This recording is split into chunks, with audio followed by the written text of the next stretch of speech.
what's happening. Oh, it never rains, but it pours.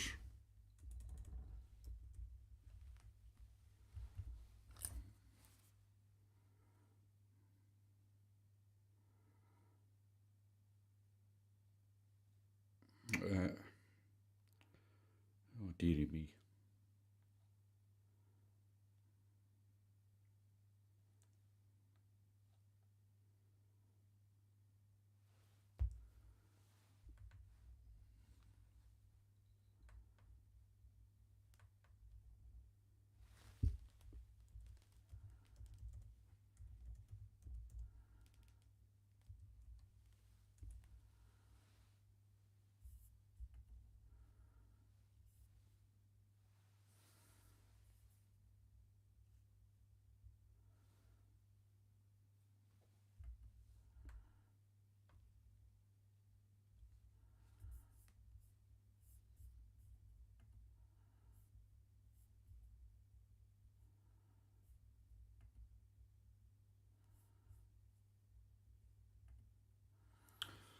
Okay, guys, I do believe I'm live. I lost my entire screen there for a moment and nothing worked. So if I can get a picture and sound check, I know I keep asking week on week, and you think I would have this sorted out. But while I'm doing all the preparation work leading up to this, I do check the equipment, and just when I happen to go live, it all goes Pete Tong.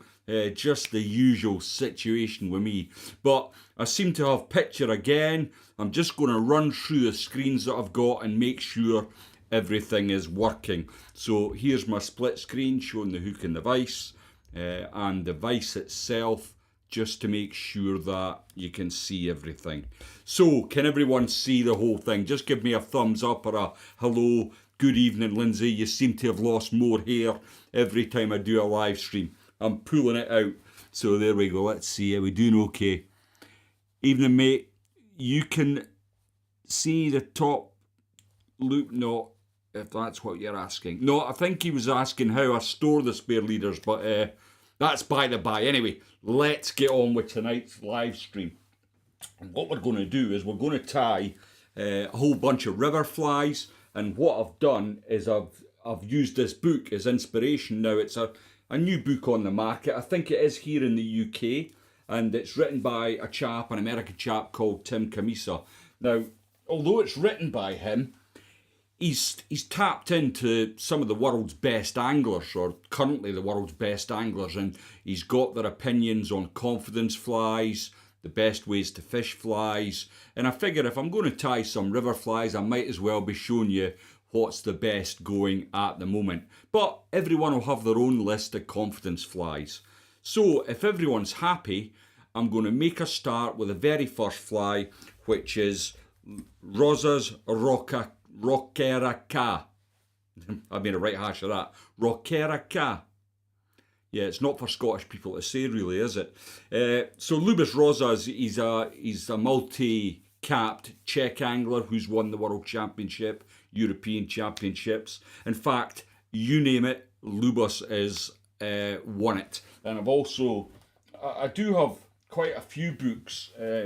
Probably the very first one I got when I started river fishing was Fly Fishing and Fly Tying. This was a hen's book that came with a trendy DVD back in the day.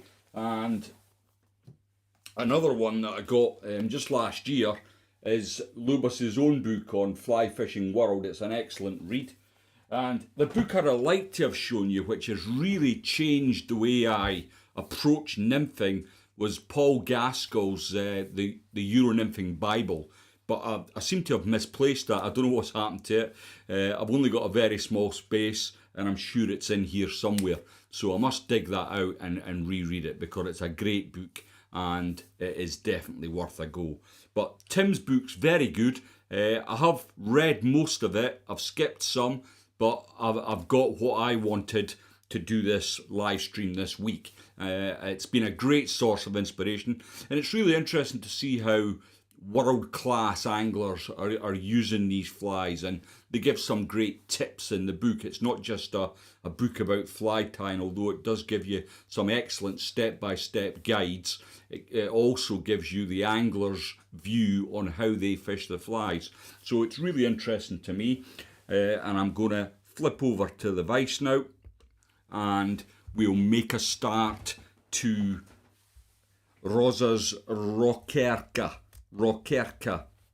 I don't know why they call it Rosa's Rockerka, actually, because Lubos, when he's got a video on YouTube under the Fooling Mill banner, and he seems to think it was a friend of his pattern, and he just sort of stole it, if you like. And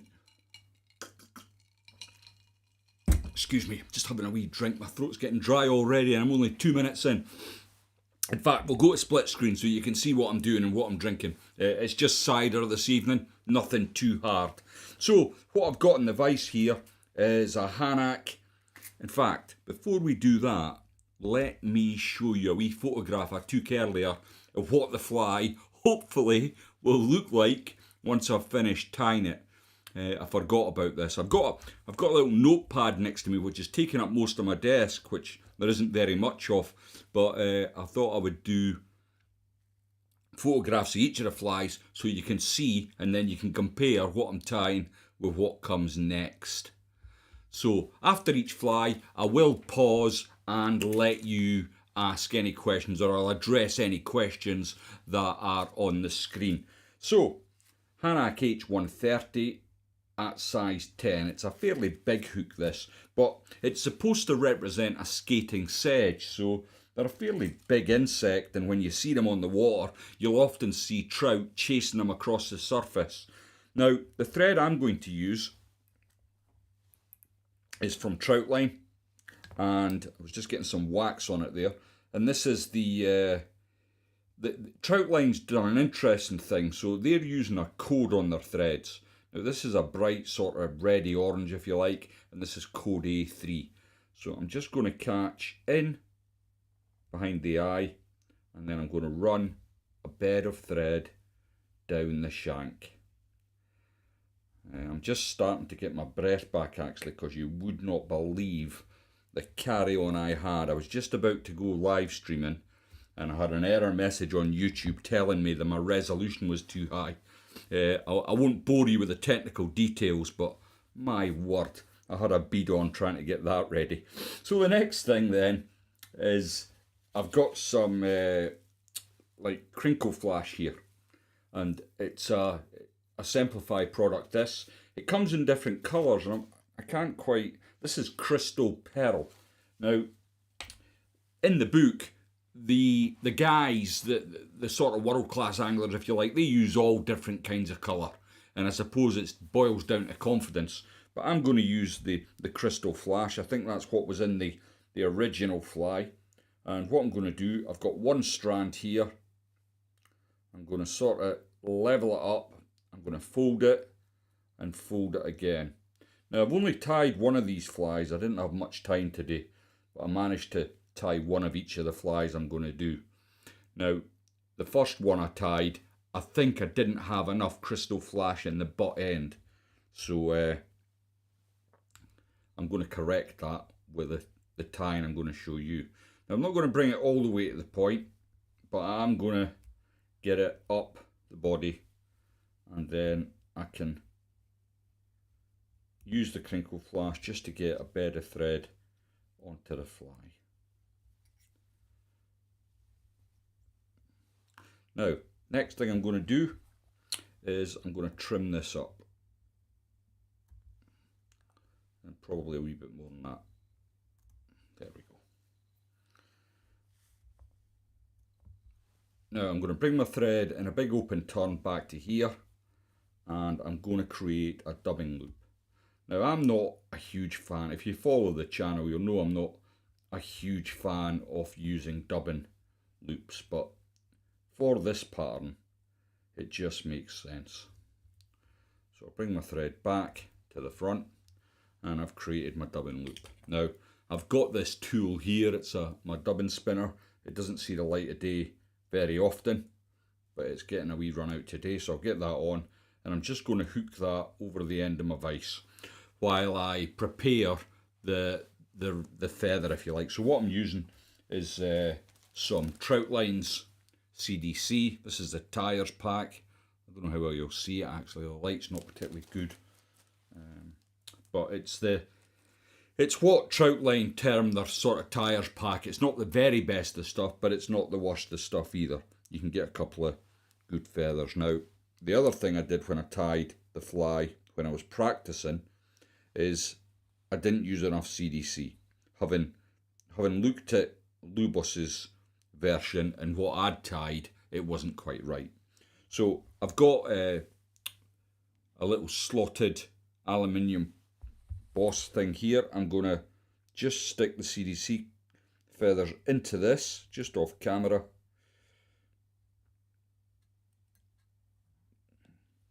Sorry, it's been naughty. Bear with me.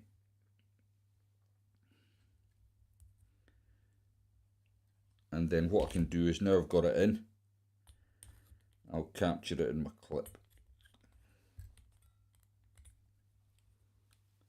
I'm glad to say I'm going fishing on Sunday for the first time in forever, and next week you won't have to suffer me bumbling through a live stream. I'll have a proper video made, hopefully, barring disaster. So what I'm doing now is I'm just trimming up the stalks. Just missed a bit there at the end. It's funny, it never seems to go right when I'm doing it live. When I practice this, it goes really well. But there you go. That's live broadcasting for you. And I've just noticed there, I've managed to miss the entire...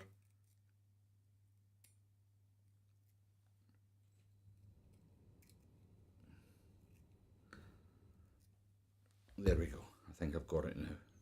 So as you can see, I've left myself enough room to catch in, and I can just see that I've not got it quite right.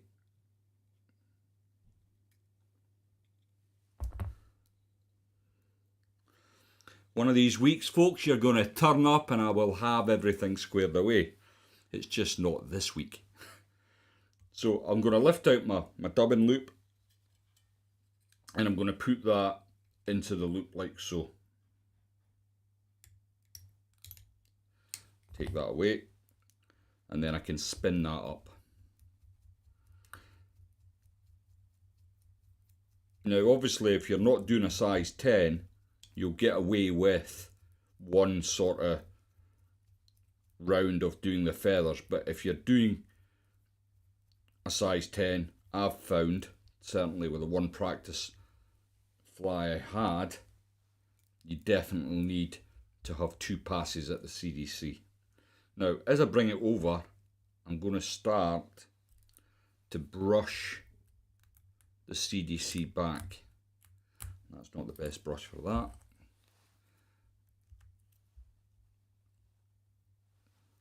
And try and fold it as you would a feather. And I'm going the wrong way now. Don't worry, I will settle down.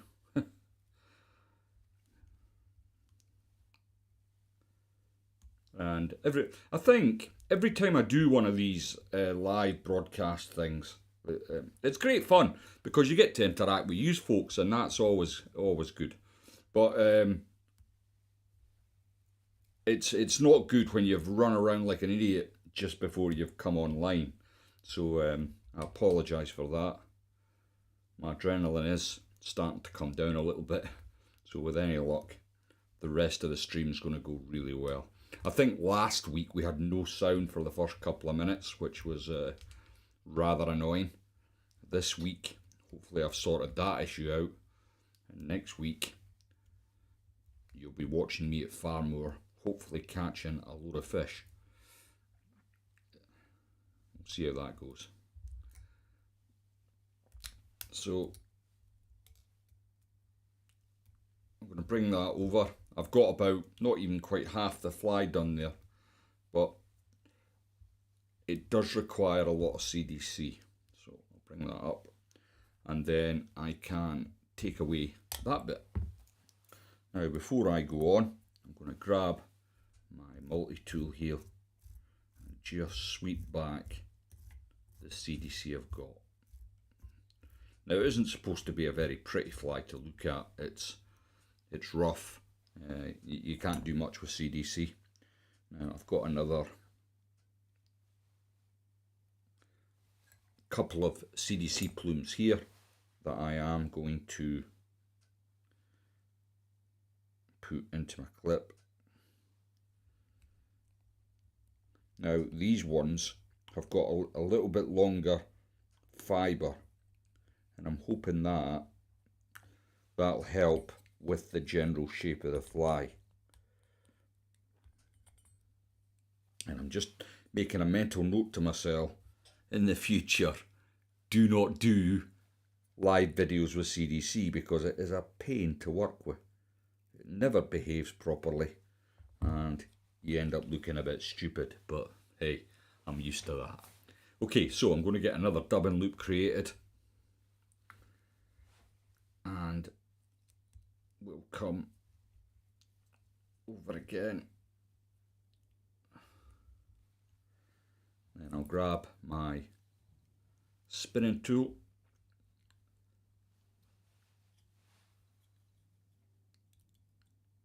insert my clip. Now I've got other clips, but I always seem to come back to these Mark Petitjean clips, the magic clips I think they're called. There's nothing quite like them.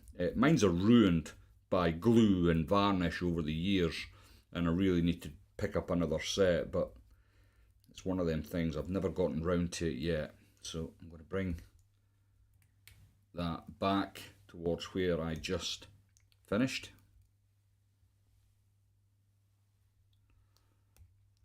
Keeping tension on the thread.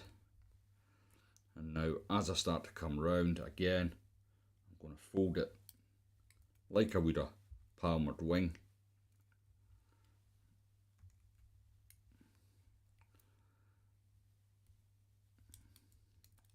I've got a feeling this is not going to be the best fly I tie tonight, but I'm sure it will do a job.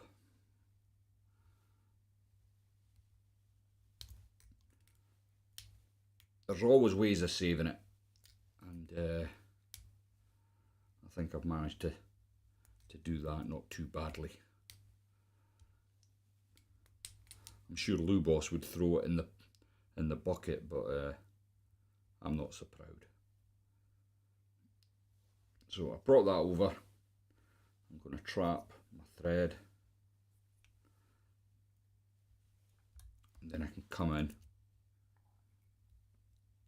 Just going to try and get that stray fibre.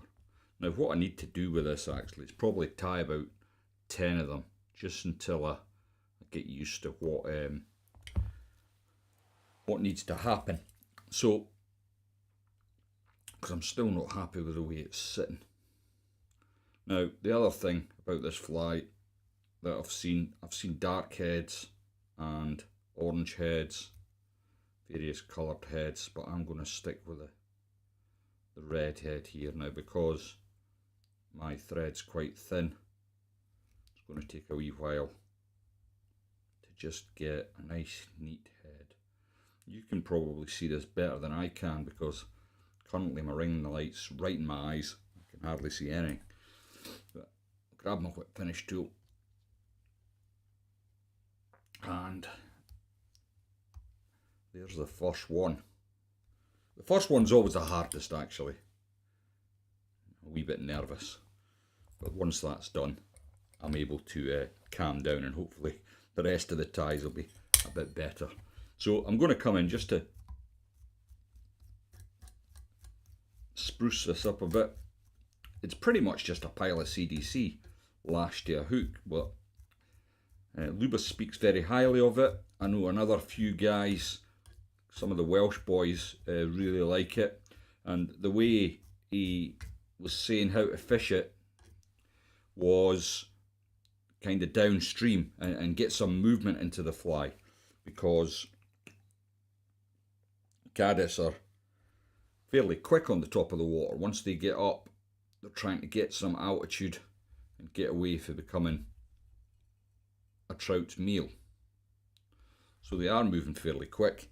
And you can see how one of these skated across the top would work extremely well. What have I lost now? The UV pen. There we go. And that's actually, I'm fairly pleased with how that turned out, considering how we started. So, not too bad. The next one's, why did I start with the dry flies actually? I should have started with something really simple. And then I'd probably been warmed up. But I set my stall out and we're here anyway. Okay, so there is, I'm going to attempt the pronunciation again. Rosa's Rockerka. That's probably the best I've pronounced it since we started. Now, I'm going to come back to me. Right. Now, the other thing I've done, so just some of you will have seen pictures of my setup, and what it is I have my laptop on the desk here, but what I was noticing, and I've looked back on some of the live streams, when I knocked my bench, the camera was knocking. So now I've got a separate tripod and I'm filming on a separate camera, so when I shake the bench, I'm not moving. So I think that's a slight improvement. I hope so. Now, what I would say is it's not, I wouldn't just leave this as is, the fly that we've tied. I would give it a thorough treating with some Piscari Dry X, and I'd leave it to dry for at least 24 hours. And then while I'm on the water, once the fly does start to tire a little, CDC, it needs a lot of TLC, I use the Hunt's Original Dust, and that revives the fly for a while. But with CDC, what you'll find is eventually you are going to have to change the fly out. So if you use a lot of CDC flies, I would suggest you tie a lot for your boxes. So I'm going to pause now and just have a look at the comments and see if there's any questions. Hi Nigel, Malcolm, Kim, Benny, how are you? Robert, nice to see you, pal. Warren.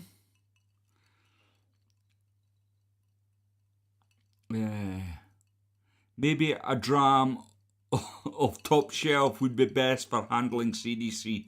Warren, after the carry on I had with the stream, I'm surprised I'm not on the dram already. Philip Hunter, hi Lindsay, was looking for the tool for making booby eyes, and as a Scotsman I wasn't paying that price, so I bought some metal straws and drilled holes and sharpened one end, and it works a treat. Well done, Philip. I don't have that skill set myself, so I was happy enough to get a set off of the Uphaven fly cutters. I still use them, they're fantastic.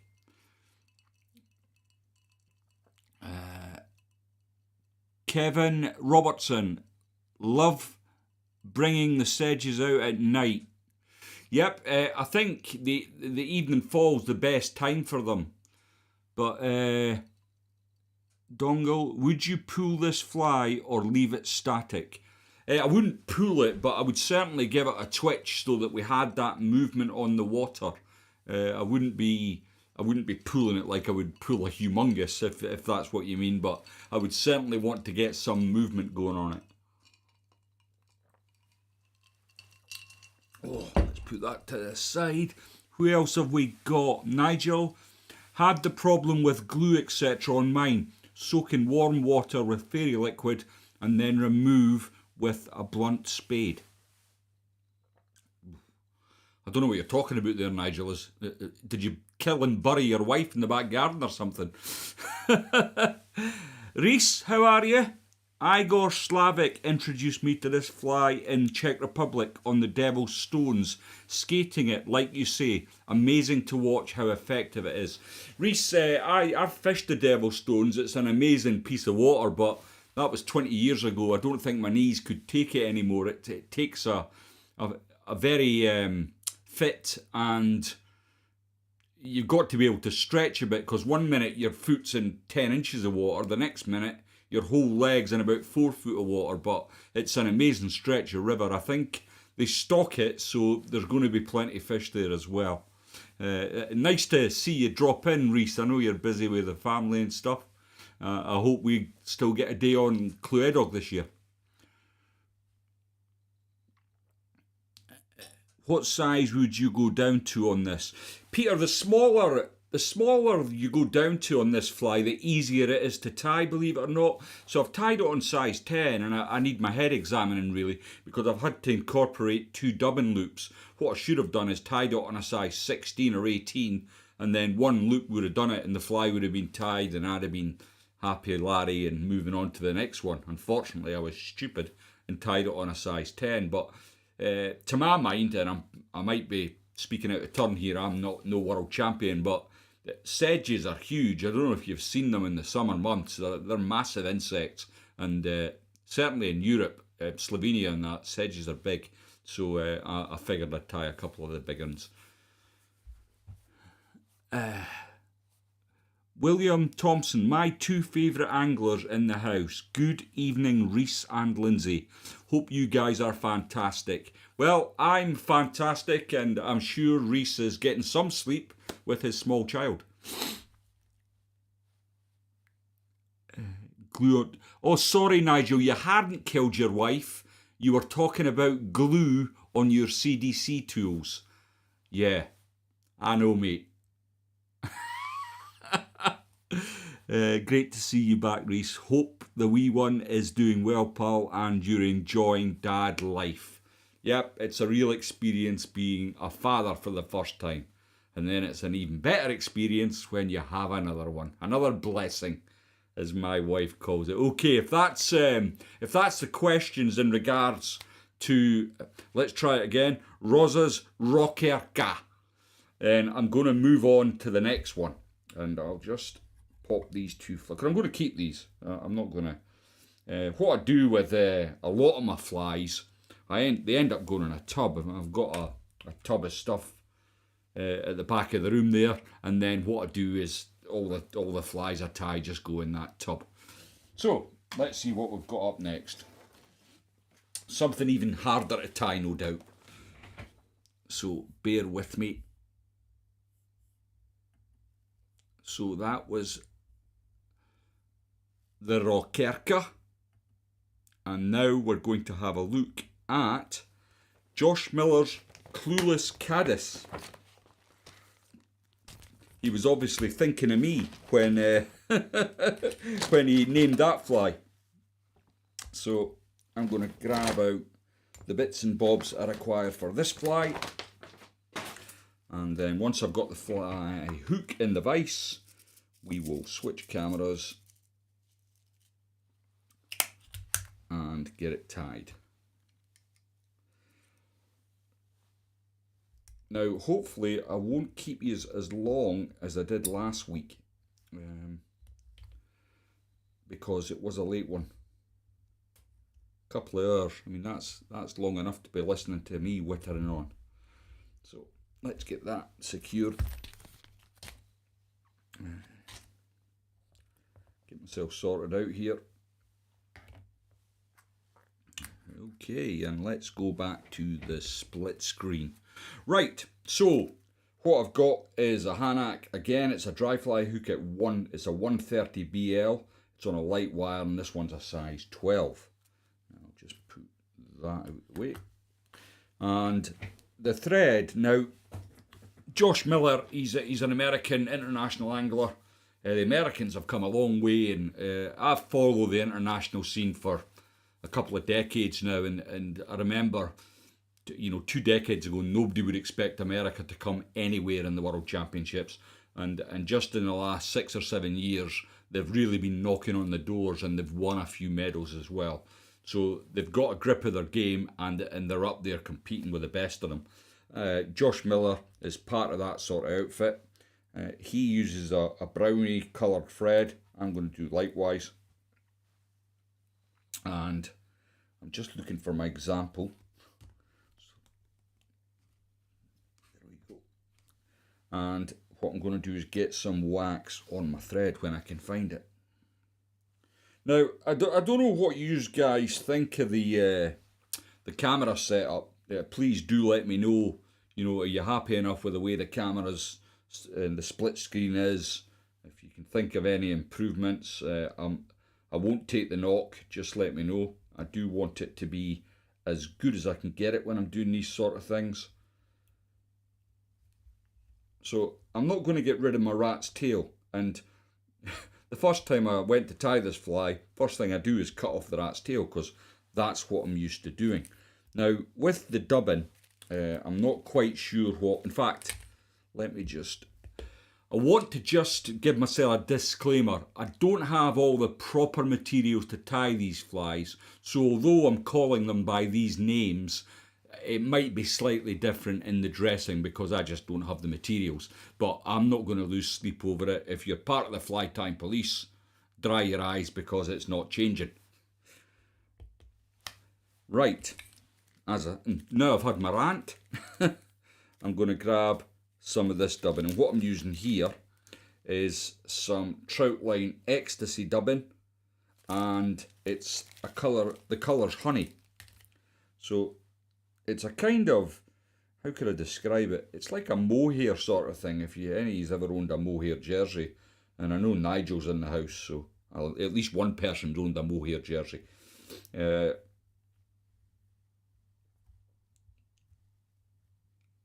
we go. So I've got that dubbed on, and I'm going to bring it around the body.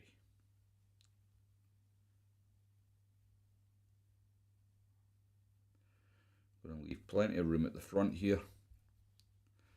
One of the things I like about this champion thread is it's really thin, so you can get away with quite a few wraps. Now I've got my tag end here, the one I didn't cut off today, thankfully, because I've settled down a bit. If I tied this fly first, I reckon I would have cut the tag off and looked like a right idiot. But I've managed to forestall that. So this just keeps the body kind of tidy. And then what I'm going to do is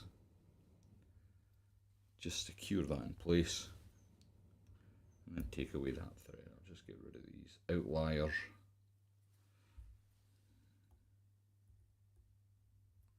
So, for those river anglers in the house tonight, I dare say you've already been on a river, especially if you live in Wales. I'm sick looking at my pals holding up big fish.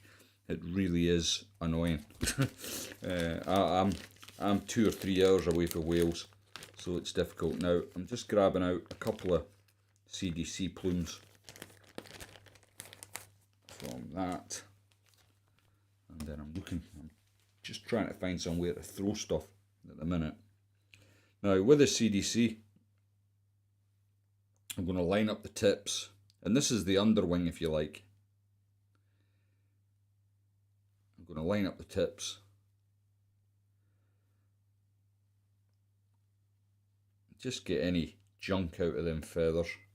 These are, I'm still working off a bag that I got off Phil Thomas with this fly a while back. Now the CDC's got to come past the bend of the hook ever so slightly, and then I'm going to get a couple of turns in, just check my proportions are good, and I'll get another couple of turns in, coming over my scissors and take that away. Now I'm going to go back to my my dubbing again and just get a slight bit on just to hide the thread wraps there.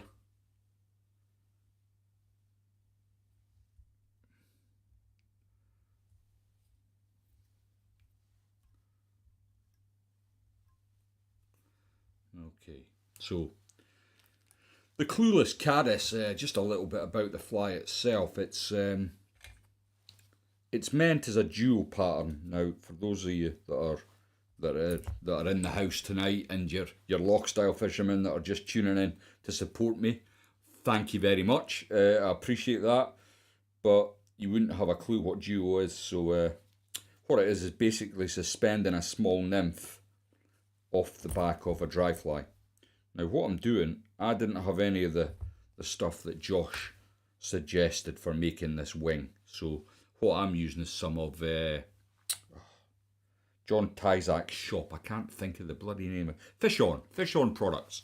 Now he does something called ultra dry yarn, and this orange yarn that I've got here is very similar to what Josh Miller was using in his video. So I've just got this. I think he was, I can't even remember the name of the product he used, but it's like a poly yarn wing. Now he keeps it nice and long, so I'm gonna just get a couple of turns of that, then I'm going to bend it over, double it over, and then I'm going to grab some more of the dubbing.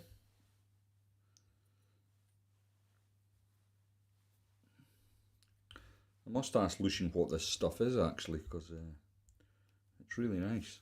Does it say on the packet maybe? No, just ecstasy dubbing. He probably wants to keep it a secret. Now, I think I've got far too much dubbing on, but I can always remove some. Now, what I want to do with this bit of dubbing is just force that yarn back. Yeah, far too much.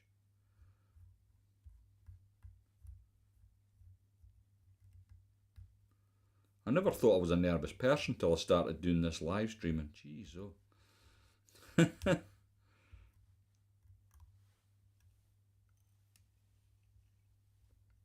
And then I'll get in front like so. So far it's looking like it should. Next thing then, we're going to grab our stacking tool, and I've got a bit of coastal deer hair here that you can probably see better on this camera. And I'm not going to grab a big huge bunch. What's going to keep this fly afloat is its footprint.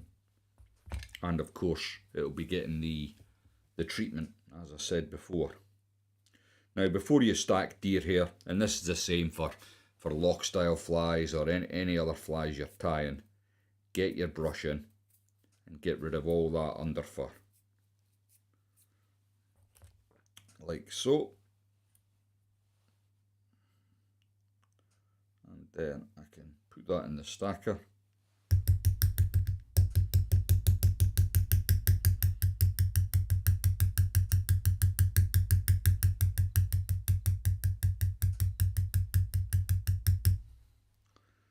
Hopefully that'll stack just nicely. Now I'm going to just get rid of any outliers there, and again I want this to come just past the bend of the hook.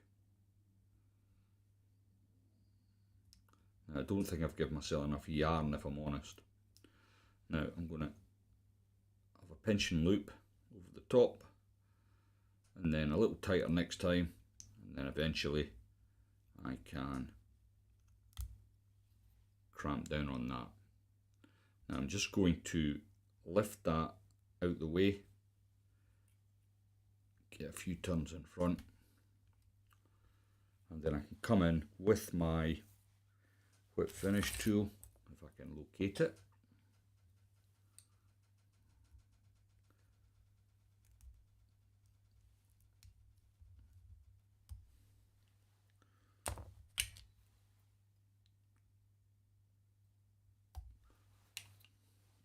Now the difficult part is trimming off this, or the bulk of it, without actually affecting your wing.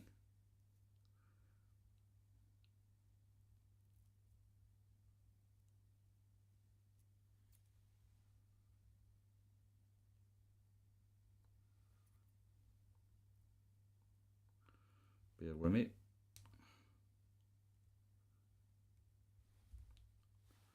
Now, I have got somewhere a pair of tweezers for taking off these really stubborn outliers.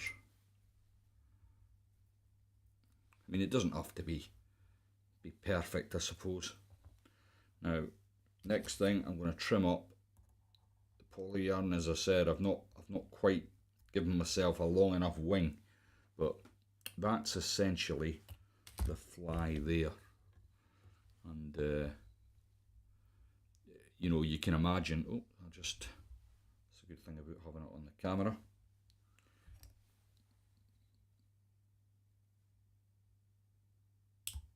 Yeah, I wouldn't have noticed that otherwise. So there we go. That's the Josh Miller's Clueless Caddis. A fly named after me, Clueless. So there we go. Let's go back to any questions you guys might have.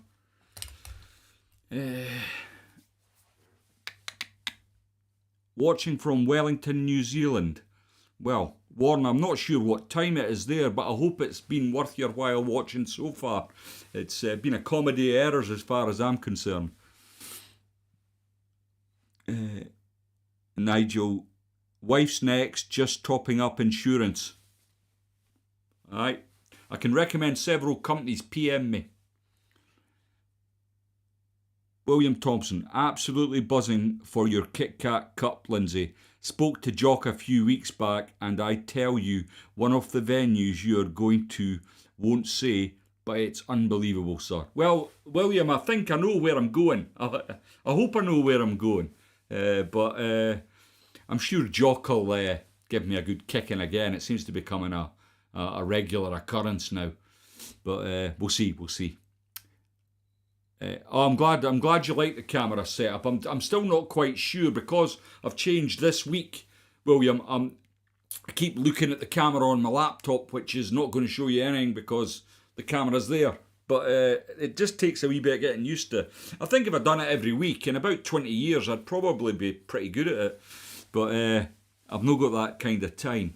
Kevin Robertson, Howard Croston's Dark Night Nymph is deadly.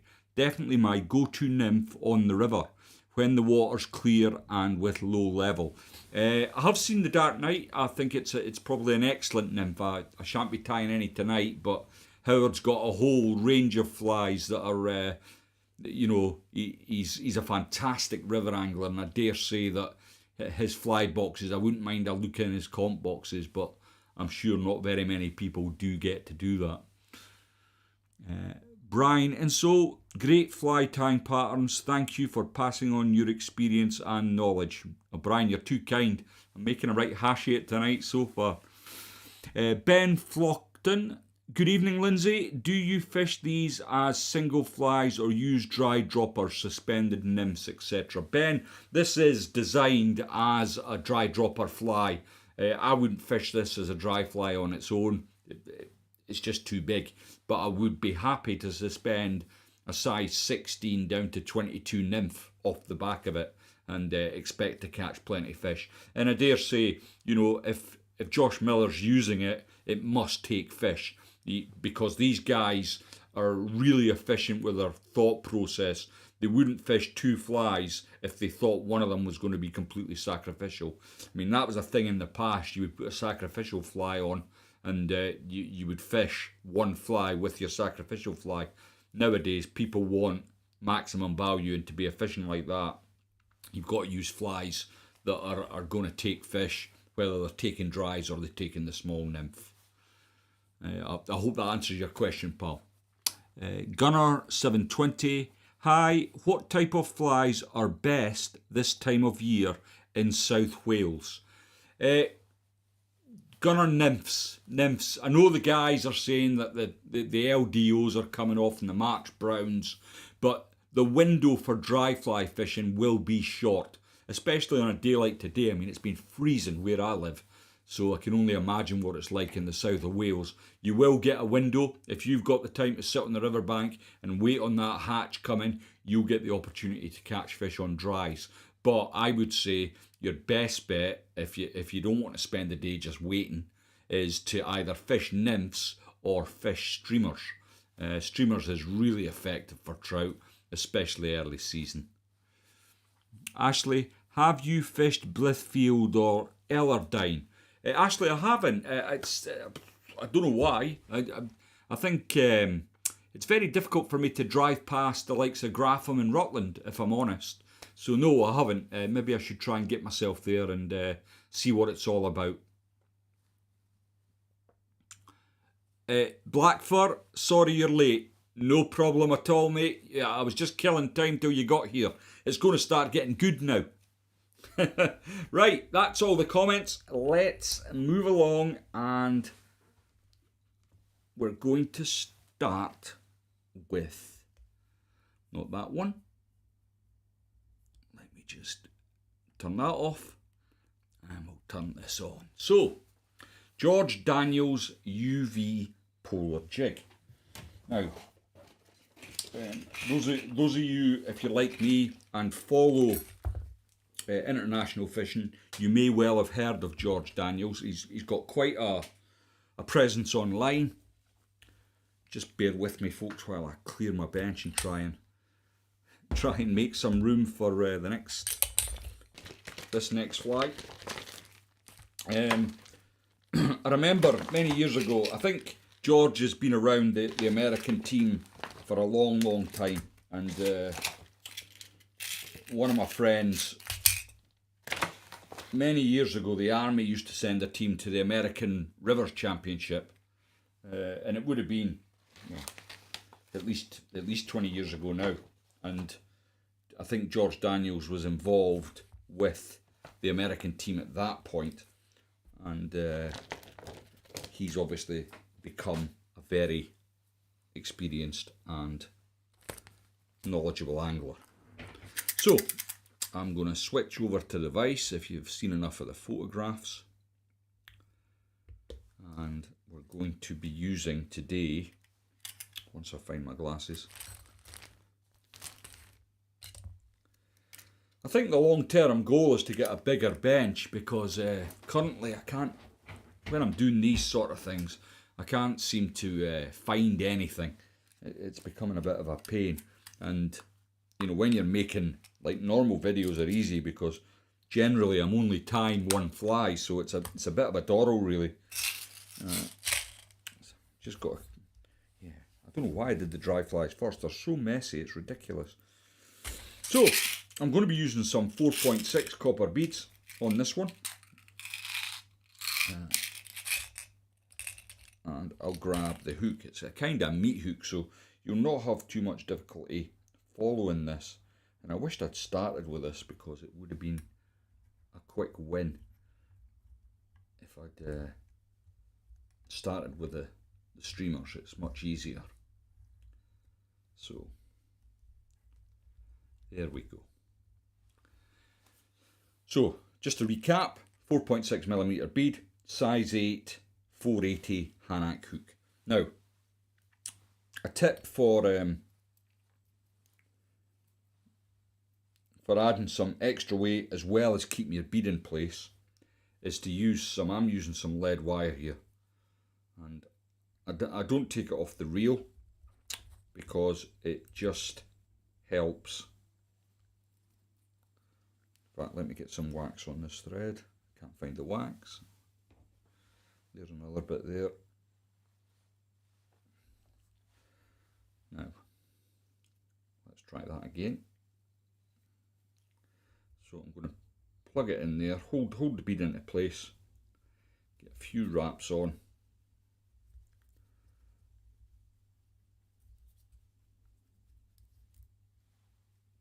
And then I'm looking for some old scissors. And I don't know what I've done with them.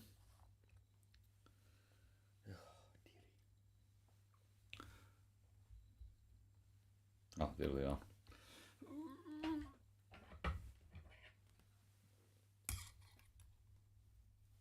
Now I'm going to bring my thread quite far back. Probably going to bring that lead wire up to about the middle of the shank. And then, using some old scissors, I'll just take away the wire.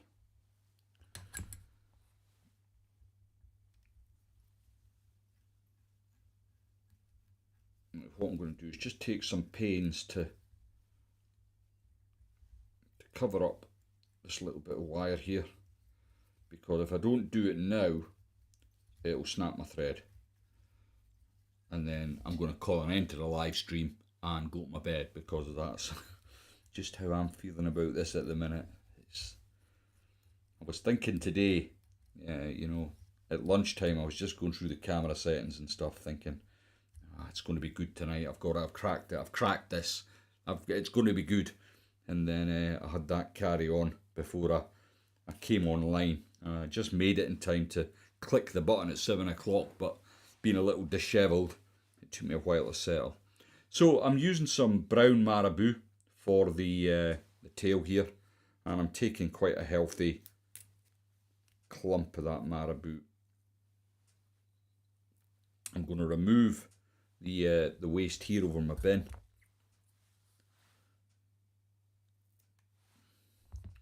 Now, where I finished off the wire is where I want the marabou to come. And that way, I'm going to get, you might be able to see here, I'm going to keep the body all nice and even. Now, normally, with, you can't see the back of the fly, but this is quite a long tail. I quite like it this length, but I'm just going to trim it slightly because I want maximum movement out the fly. Now, the next thing then, I'm going to just try and clear some of this as I go. I'm never going to be able to get moving. Okay, so I've got some of this stuff here. It's a kind of gold blend. I only want a gold slither off of this.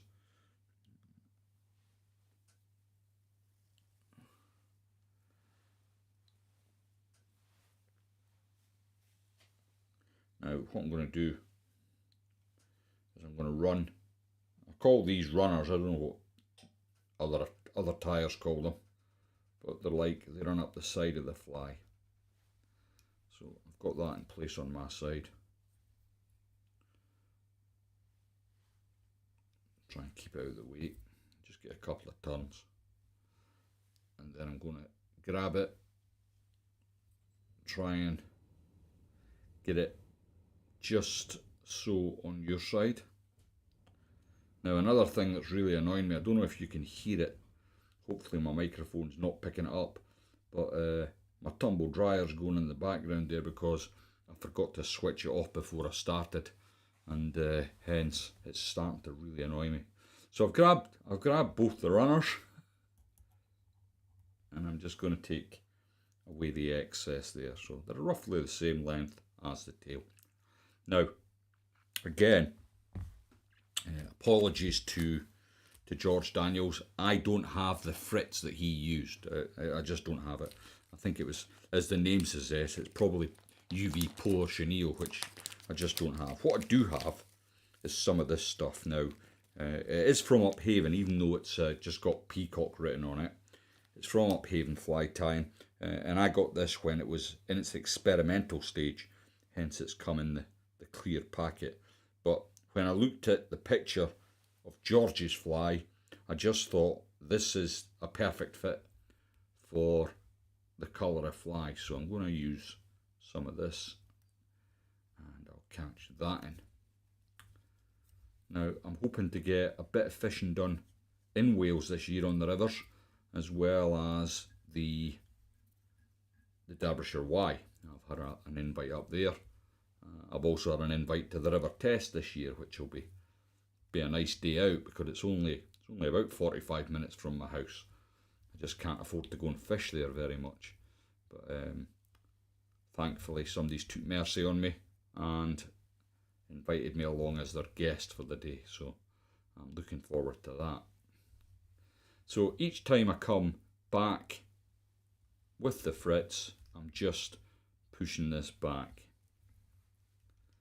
So there is, as I said at the start, there's some fantastic patterns in the book, and I'm going to go through it and probably make a more comprehensive list to put into my own boxes. But I've just got that in at the bead. I'm going to grab my thread, get a couple of turns, I could see this working quite well on a still water as well, actually. And then I can just come in with tips of my scissors and remove that peacock chenille. Now this is, so when I was tying this fly, I sort of quite liked it up until this point, because the thing I'm not keen on is silly legs. I just don't like them. I know they produce a lot of movement, but silly legs, for anyone that doesn't know, are these rubberized legs. So I'm going to grab two. This is brown. These are brown. I think this is a Semperfi product as well. And what I'm going to do is I'm going to catch in first on my side, and then I'll bring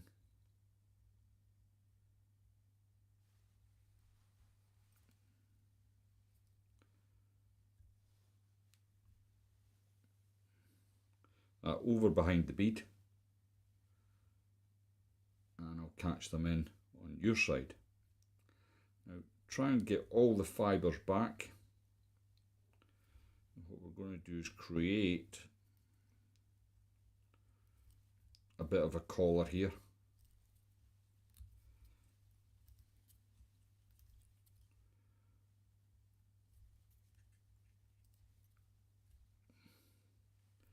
And then I can grab my whip finish tool.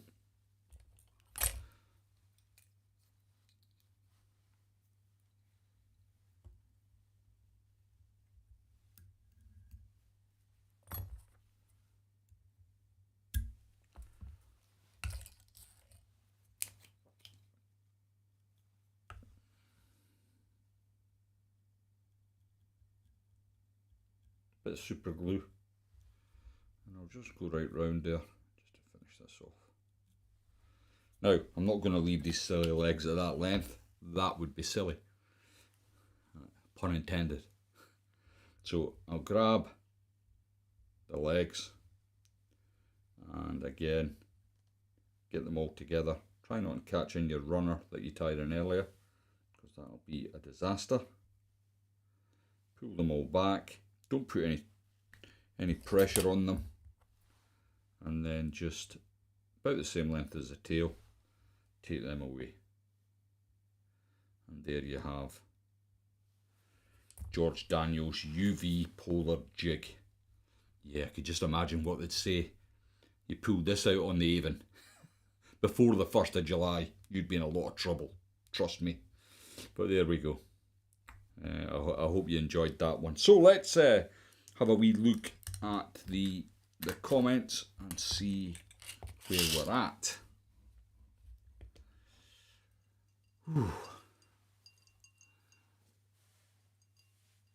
Nigel, iron blue duns always worth carrying early season.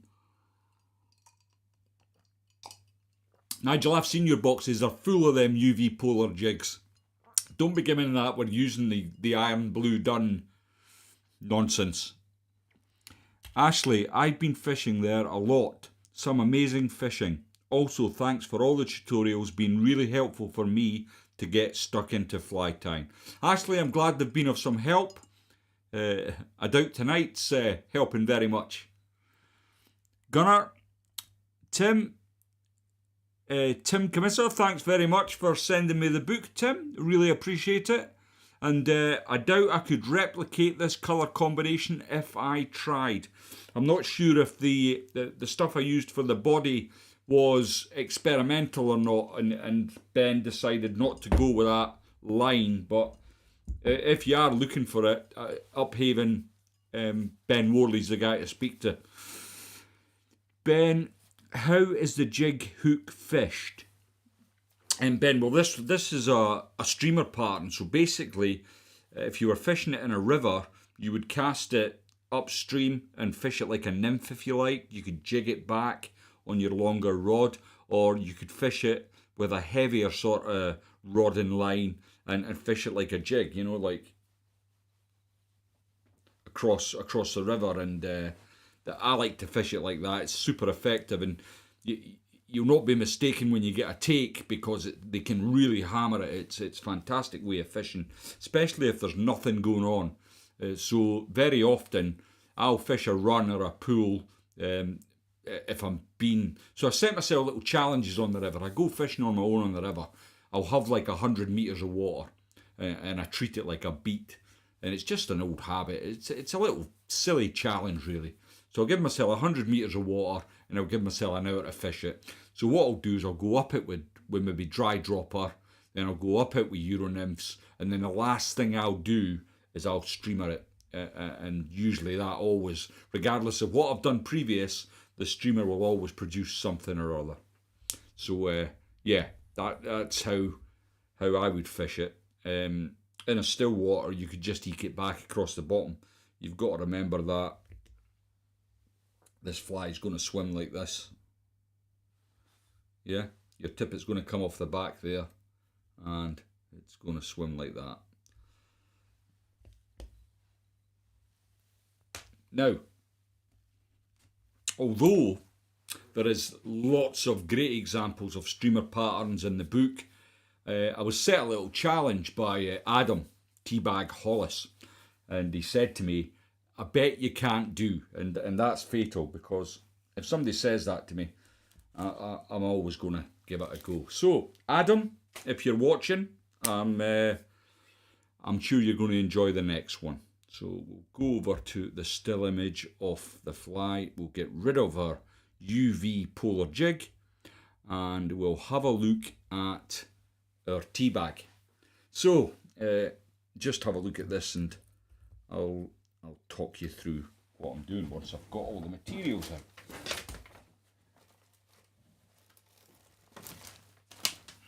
in. Yeah, I need a bigger office. Right, that's that.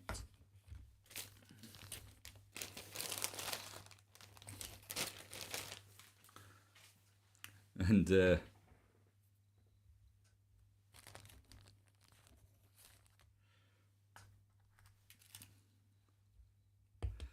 so in the morning, I get up. I've got to get up really early because I come into my office in the morning and there's just a pile of fly tying stuff beside my chair, because I'm just slinging it down there to get it out the way while I get the next fly ready. So again, I'm going to use exactly the same as I used before, just for ease of use more than anything else. Because I seem to have lost the black bead that I had for this fly. What have I done with them? No clue. No clue. So in the picture there, if we go back to the still image, you'll notice it's a black bead on there. Sadly, I've misplaced the black bead box. It's probably fallen out of the bag I had for prepping, but I am going to just tie the fly with what I tied previously. So again, it's the Hanak 480 barbless hook.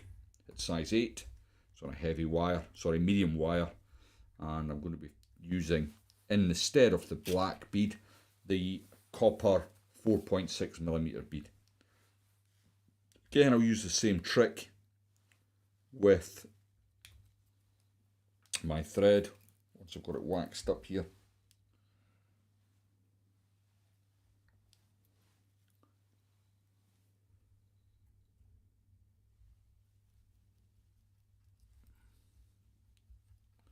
And initially it's just the same start.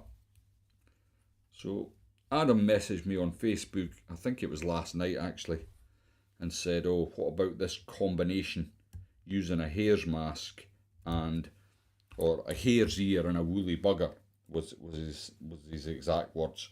So I took that to mean a combination of a hare's ear and a woolly bugger. So I've kind of probably cheated a bit, if I'm honest with myself, because what I've got here is a hare's mask, but it's been dyed picric. But that's what I'm going to use as my hare's ear. It's my get out of jail bit, if you like.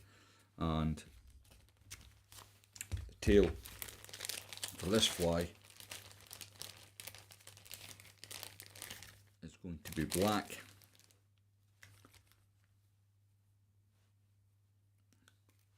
So again, I've left myself that little space to tie the tail in. I'm going to take a generous amount of marabou from the stalk of this feather.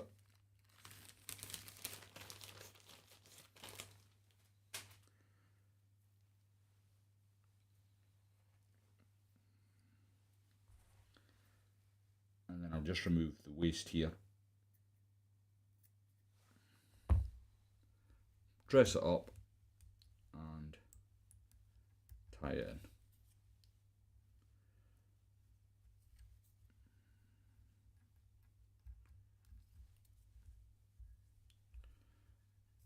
Again, the tail is a little long, it's just off your screen at the moment, but you can adjust this if need be.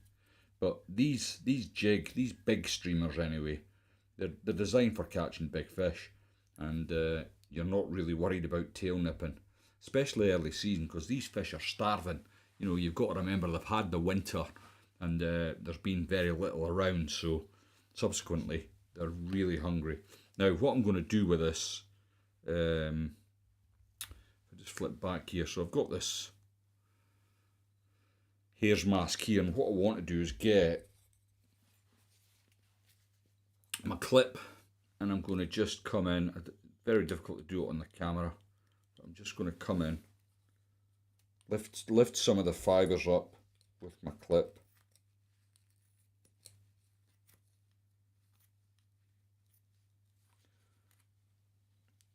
And I've caught a whole load of that into there. Now this time I am going to split my thread. Just give it a little bit of time, sorry, I need to bring that back.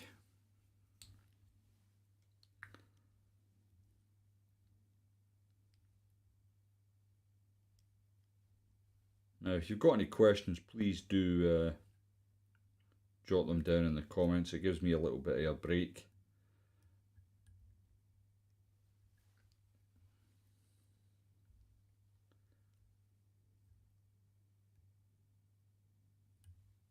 You know what? That's not working out for me. I am going to create a dubbing loop instead. I don't know what thread I've got on here, but it is super thin.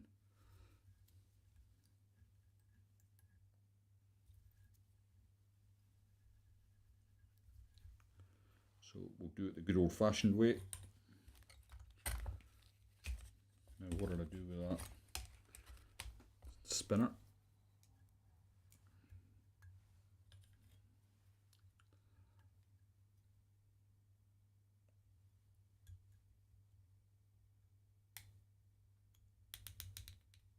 So as I say, this one's not in the book.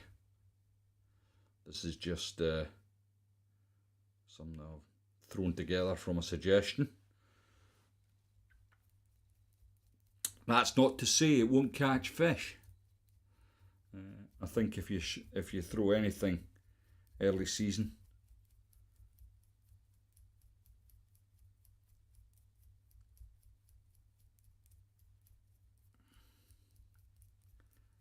and I'm just trying to spin that. The trouble with this is I've caught a lot of the underfur, but I'll be able to brush that out once I've got it on the fly.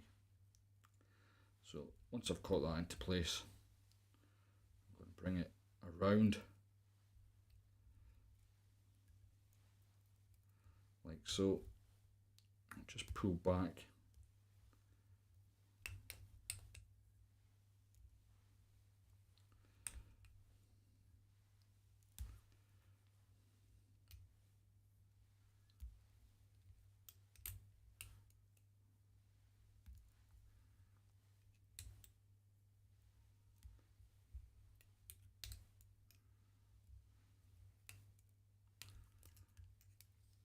Trap that in.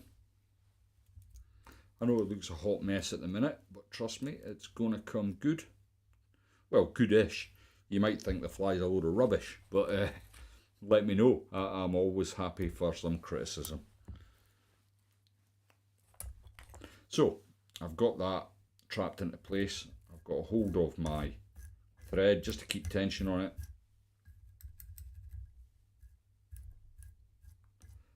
And I'm now trying to just get rid of some of the excess fur that we've got here.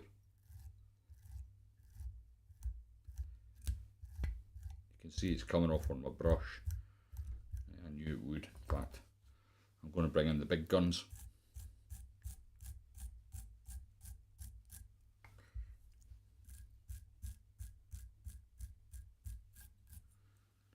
And there we've got a kind of woolly bugger hairs here. Bit of action going on there. There's just something on the inside that once the fly's wet, it's going to give you an amazing amount of movement. So I'm going to keep my hairs mask quite handy. I'm going to need that in a minute. I'm making a hell of a mess of my workbench this evening.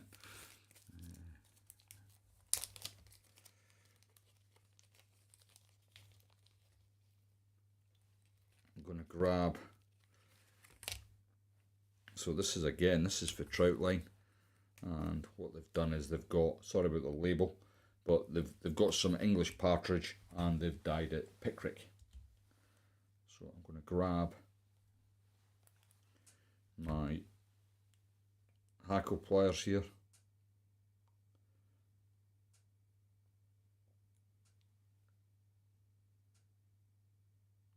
Just get that Christmas tree effect going on.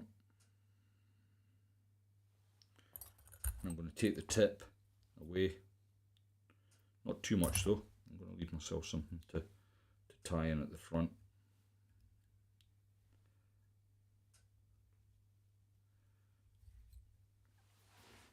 And then I can revisit the stem with my hackle pliers. Now I want to use the whole feather if I can. If I don't pull it off while I'm bringing it round.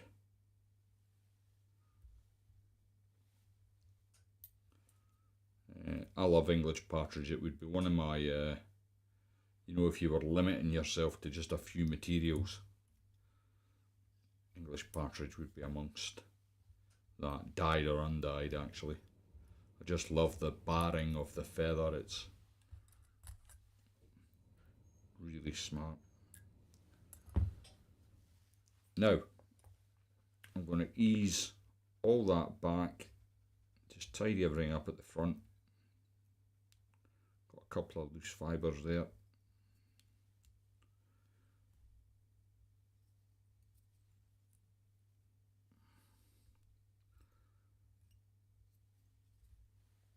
Yeah, that's looking alright.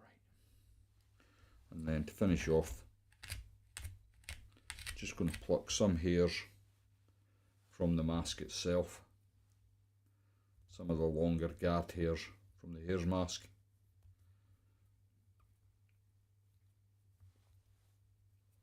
And then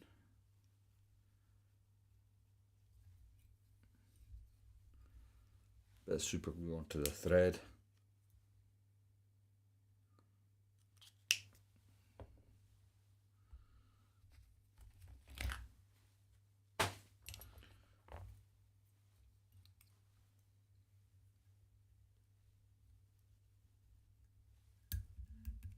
It seems a bit quieter tonight. Is that because all the the troublemakers are in the Stillwater community, obviously?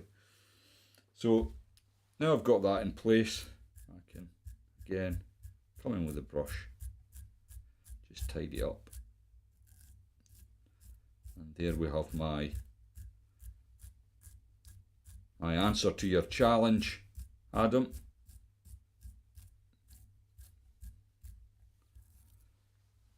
The tea bag. I hope you like that.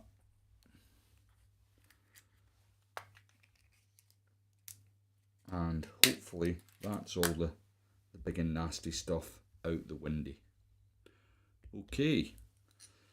So how are we doing, chaps? It's very quiet. Has nobody got any questions about how I came up with this ingenious fly? I'm going to have to take that to a fishery and see if it will catch fish. I'm sure it will actually. It's bound to work, bound to work. Just the movement alone actually. So what I'm going to do is just tidy up a wee bit here. I've got more tools and I know what to do with. And hopefully I'm finished with them now. And while I'm tidying up, please do think of something to say. Or it could be a very short live stream tonight.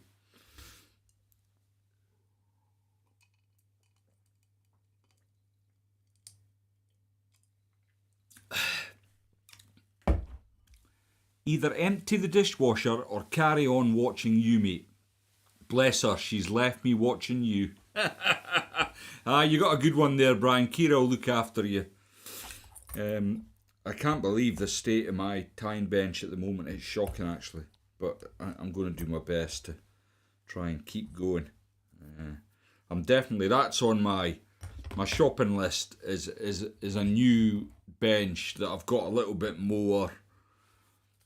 Oh no, I've got flies lined up, Peter. Don't worry about that. We're still on the book. You know, I don't want to stray too far from the original concept of the live, which was to use books to inspire you to tie flies. And it's a great. So I've got a book, quite an old one now. It's Bob Church Champions Flies, and I still find myself looking at it for inspiration. Even for my still water flies, there's still quite a lot of great stuff there to be had from years gone by. I think we can be a bit flambasted by the amount of fly tying kit that we actually have nowadays. You know, it's what's available to us now compared to 30 years ago is just unbelievable. It's we've got so much synthetic materials, and natural materials are getting harder to get actually, so perhaps fly tying will become in the future a bit more about the synthetic stuff, but yeah, we'll see. Let's have a look at Ben Perchalski, sorry about the pronunciation. I'm slaughtering languages left, right and centre. Usually the Welsh language takes a bit of a pummeling, but first time live viewer from the States. Ben, I'm not sure what time it would be in America, but it must be either very early in the morning, or it must be very late at night. It's one of the two. Make sure, finally, a tea bag that you can leave in the water. I like that, Mick. I like that. Ben, my first fly tying book was Oliver Edwards' Fly Tying Masterclass. Baptism of Fire. Any other decent books to recommend? I don't have a lot for fly tying. I have quite a lot of grayling fishing books because primarily my river fishing is about grayling fishing. I love to fish for grayling. I took up river fishing when I was 40, so I've not been doing it that long. 18 years. It's not long compared to what the rest of my fishing's been about. But I wished I'd found river fishing earlier in my fishing journey, if you like, because as I get older I find it more difficult to get around the rivers like I used to be able to. But so I've got a lot of grayling books. I was just having a look through when I was looking for Paul Gaskell's book, the Euro-Nymphing Bible, which I must find because I've read it cover to cover twice. It's a brilliant book. If you want to learn about nymphing, that's certainly the one I would recommend. But Lubos Rosa's book's very good, and the book we're doing the flies from today, Tim's book, is absolutely excellent. You're going to get a lot out of that as well. I'm not quite sure if it's actually available in the UK. Tim sent me it over from the States, but I'm sure it will become available from various publishing houses in this country. 3 in the afternoon in the Midwest. Oh, not too bad. I often I chat occasionally to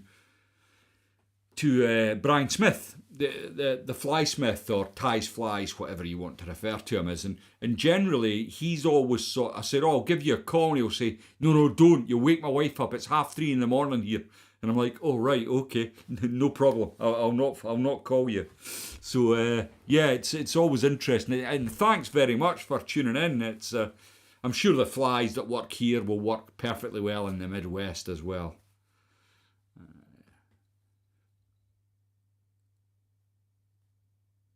Brian Larson, 3 in the afternoon in the Midwest. Yep, done that. Ben Petrusky. It's almost 4:30 p.m. on the East Coast. So 4:30 p.m. is not too bad either, but you probably be wanting your tea, so I hope I'm not holding you up too much. Ashley, what is the best resin you recommend for tying buzzers for the best finish? Stellaris, Bone Dry or Raid Zap? Ashley, I've used both, and the only difference is the brush. The brush in the Stellaris wins for me, because you can be really detailed with your resin with a small brush that comes with the Stellaris. The Raid Zap, the Uphaven resin, they're all excellent, but they just don't have that little brush, and I like that. If they could just sort out the brush and had the same price, I would buy either the Uphaven or the Raid Zap, without a doubt. Okay, we've come to the end of that chat phase, so let's see what's next. I think we're on to, and just while I'm sorting this out, let's see if we can find the still image. So, Devin Olsen's blowtorch.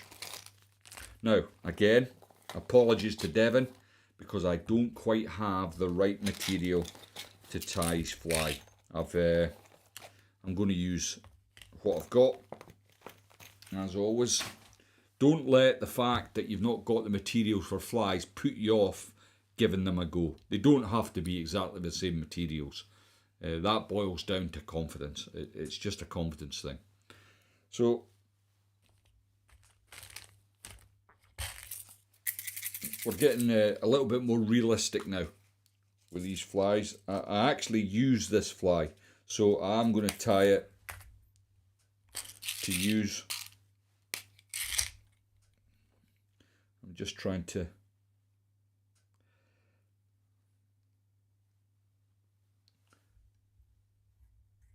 just while we're off camera, I'm just going to. So I'm just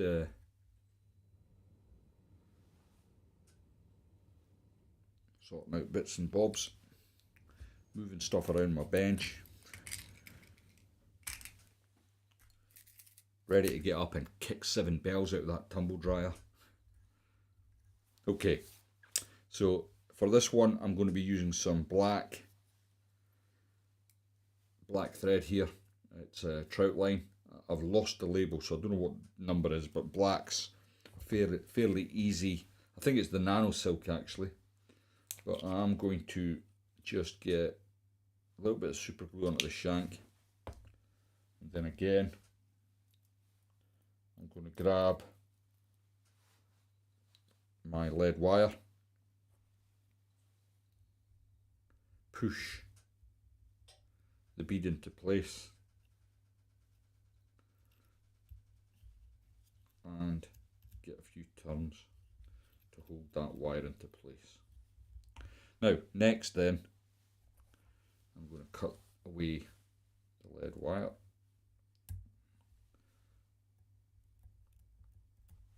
Sorry, these are my scissors for cutting lead wire. They don't cut anything else very well. But as with we did with the previous, I'm just going to tidy up this, because the lead is, when you cut it with scissors, it is quite sharp, and it pays just to get a few wraps around there, or you end up with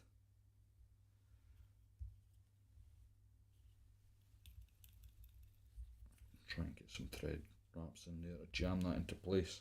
Now, the thing I like about this 480, this is the RS hooks, so they've got the inverted eye, and the reason for that is I'm using a 4mm bead on a size, well, this is a 14. Usually I would be tying this on a 16, if I'm honest.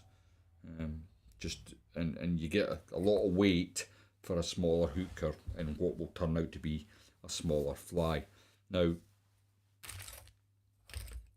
again, Devin Olsen doesn't really need an introduction. If you're American, no doubt you know exactly who Devin Olsen is. Again, an international angler who's done very well over the years. So I've got some Glow Bright number 5. I've taken a strand off, and I'm going to fold that until I've got it folded over.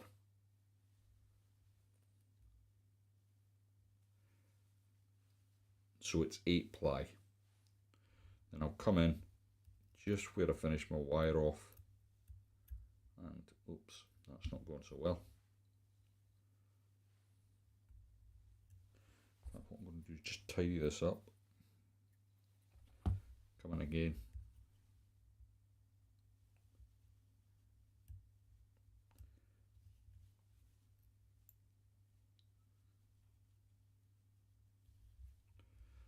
And then, now, what I noticed in the pictures in the book, they have quite a long tail.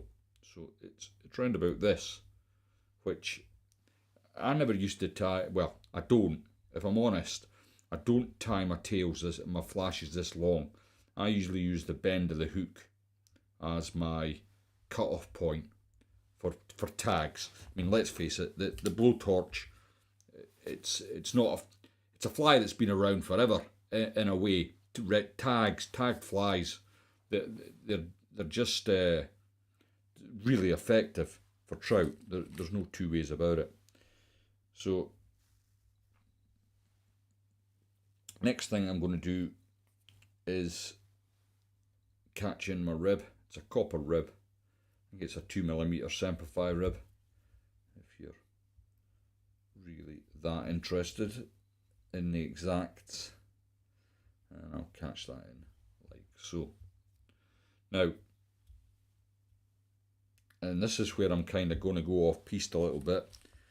I'm going to be using some Trout Stalkers Boosted Natural Dubbing.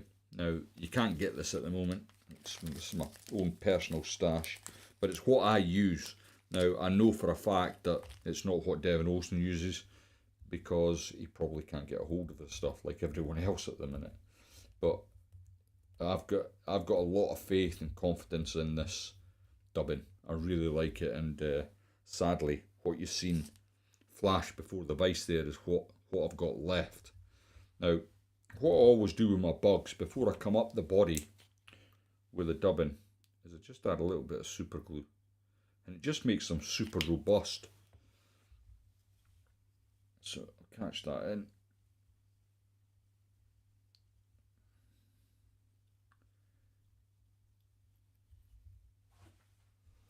And then I'm going to get the wire to come in the opposite direction.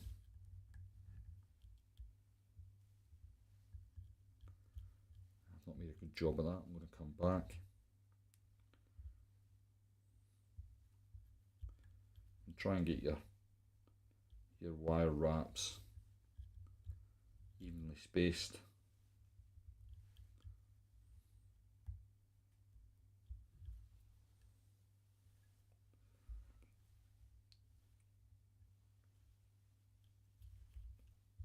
Once I've trapped it in, I can helicopter the wire away, like so. Now, this has a CDC collar, and again, I'm going to grab a feather from my bag here. I think this is another bag that is natural feathers that was sent to me.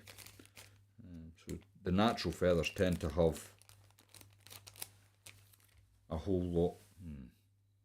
You know what? I've tied the wrong fly here. But hey ho. So the body's completely wrong. This was for something else, which my mistake. I've got 2 fly patterns in with the same packet, because I thought I'd be clever, save myself a bit of time, but I've had a disaster instead. Don't worry, I'll do it again with the right stuff.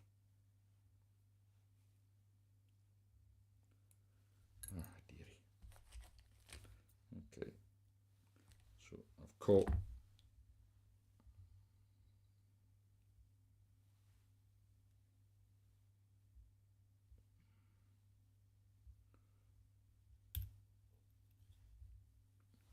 a CDC feather in there. That's quite annoying, but well, these things are sent to try. It will still look okay, and this I'll be happy enough with this fly. I'll just only have one of them. So once I've got that in place, I'll catch CDC around a couple of turns just to lock it into place. And I can come in and take that out. And then just to finish it off, I'm going to grab a little bit of Hens 45 dubbing. And this is not the fly that I showed you in the picture, so I will redo it. The shame of it. Oh, man. Still it looks a pretty decent fly. I would be happy enough to fish this. Certainly for grayling. This will catch grayling, trout.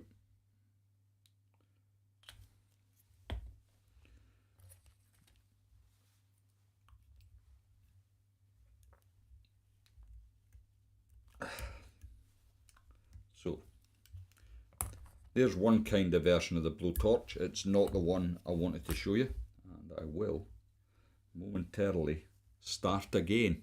It'll all go right on the night, except the night. Right, let me just grab another hook.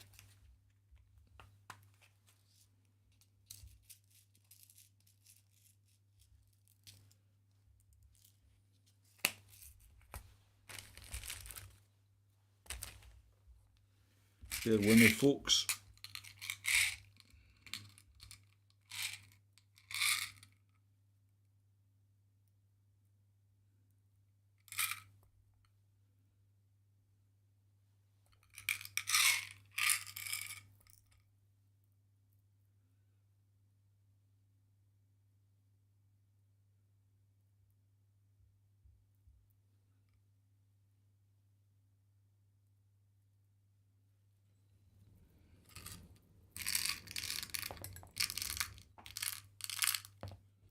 And now I've got beads all over the floor.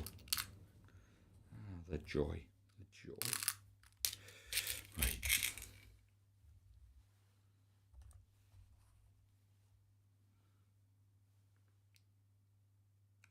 Okay, I nearly got it right. Nearly got it right. Okay. Now, the good news is I'm not going to have to explain the first half of this, because I got most of it right.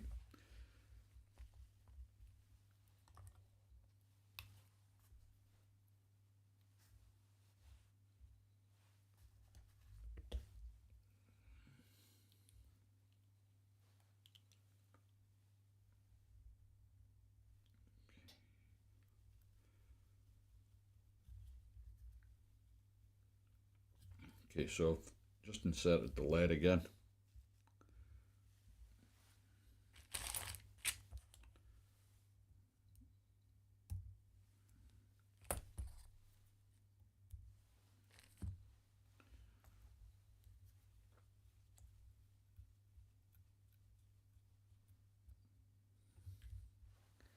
Then I'll grab the glow bright number 5 back. At least everything's at hand, eh? So, George, sorry Devon, I'm making a right arse of your fly here. Please forgive me if I ever get out to your fishing spot.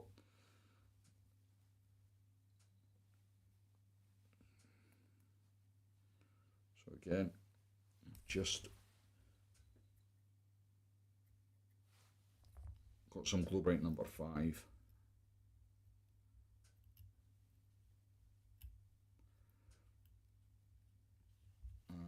Captured that in. I'm maybe being a wee bit too ambitious with these lives in regards to the number of flies I'm trying to tie. It's difficult to keep track of what you're doing. You're going for streamers to dry fly to to Nymphs. It's, yeah, I've maybe been over ambitious, shall we say. But you only grow through failure. So again, I've got the copper rib. I'm going to catch that in. And it must be quite entertaining watching me squirm, you know, if you're on the other side of the screen. So, where did I go wrong? So, what Devin Olsen uses is a hen's dubbing. I don't have any of the actual dubbing he was using, so I'm going to use hen's 45 here. You get a very similar effect, but it's not exactly right. Would I still fish it? 100%. I'm not a great believer in it needs to be exactly as the dressing says. You know, I think that's a bit of a nonsense actually. Mostly that's probably a bit flippant. I think sometimes having the exact right pattern at the right time is probably crucial, but I would say for the majority of stuff, especially if you're fishing a fairly fast flowing river, you've not got too much to worry about. So hen's 45, I'm going to bring the copper rib over and hopefully you'll see the fly I intended you to see, but you've had a bonus fly there, which I think will work just as well as this. But there we go. So next then, again, I'll grab a CDC feather.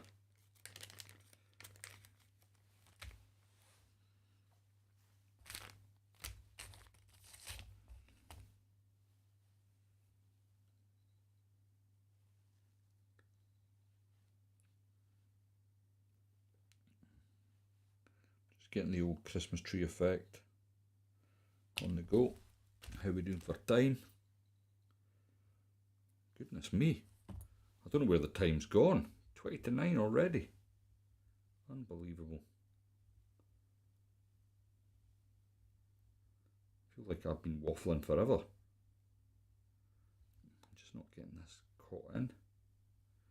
I probably spent most of this time not getting it right, so don't worry. We're nearly there.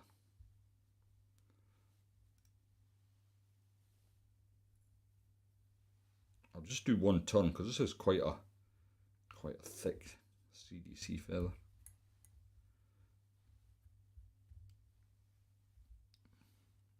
Once I've trapped that in,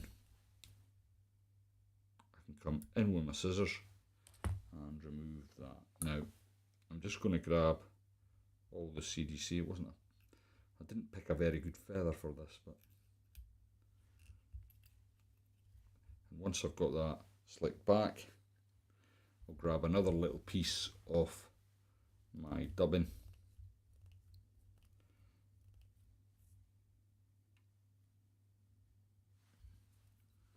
and then bring that over the fly. And as you can see, it's a very similar fly. I nearly got it right, but for some strange reason I grabbed the materials for the fly I was going to tie next, but I'm not going to tie it now. I've just noticed time is wearing on, and I will stop for a chin wag. But there we go. There's a kind of Devin Olsen's blowtorch. Would it work? Of course it would.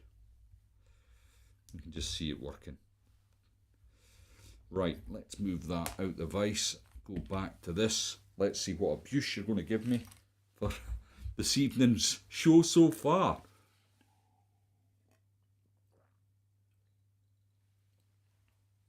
Right, Mike Shaw, until we catch up at the end of the month, Brian is 3 hours ahead.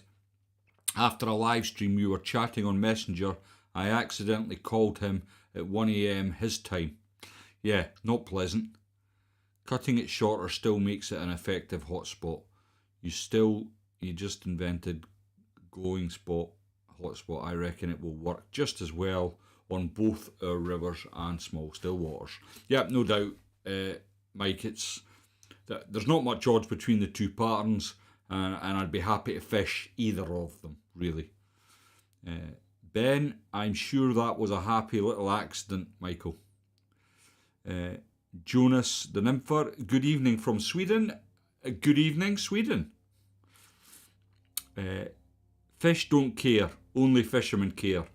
Never a truer word spoken, Jonas. I think and you know, I batter on about this. Fly tying's a different hobby from fly fishing. It's that simple. I think we get our knickers more on a twist when we're at the vice and people are talking about dressings than the fish do when they're looking to eat whatever it is that's in front of them. I think presentation, depth, speed of retrieve, that's the key things in fly fishing.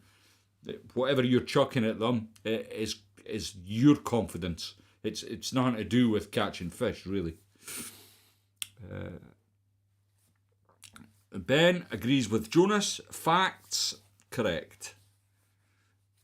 Adam Hollis, woolly hare's ear. Where have you been, Adam? I'd done it earlier and you weren't in the room. I'm going to have to put it in the vice and show you.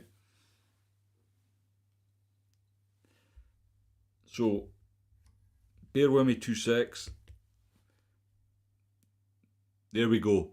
Hare's ear, woolly bugger. I hope you're pleased. You weren't even here while I was doing it. Shocking. Shocking, Adam. Right. Ben, I spent an evening tying with Hans van Klinken a while ago. The size of some of his flies really surprised me. Some massive flies in comparison to what I'd usually use. Well, Ben, the thing is, Hans is getting on a bit, and he's probably a bit like me, and he can't see them very small hooks anymore. And we're coming on to that shortly. But no, he's an amazing tyer. I haven't actually met him in person, but I was involved with the Semplify team for a while, and Hans was, he's a signature tyer for Semplify.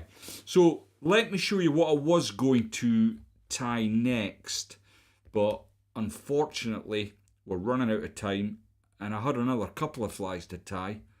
I was going to show you this one. It's a CDC waltz, and there was a little story behind that as well, but sadly I won't be doing that now. Now the story behind it, and it comes on again to fly tyers against fly fishermen.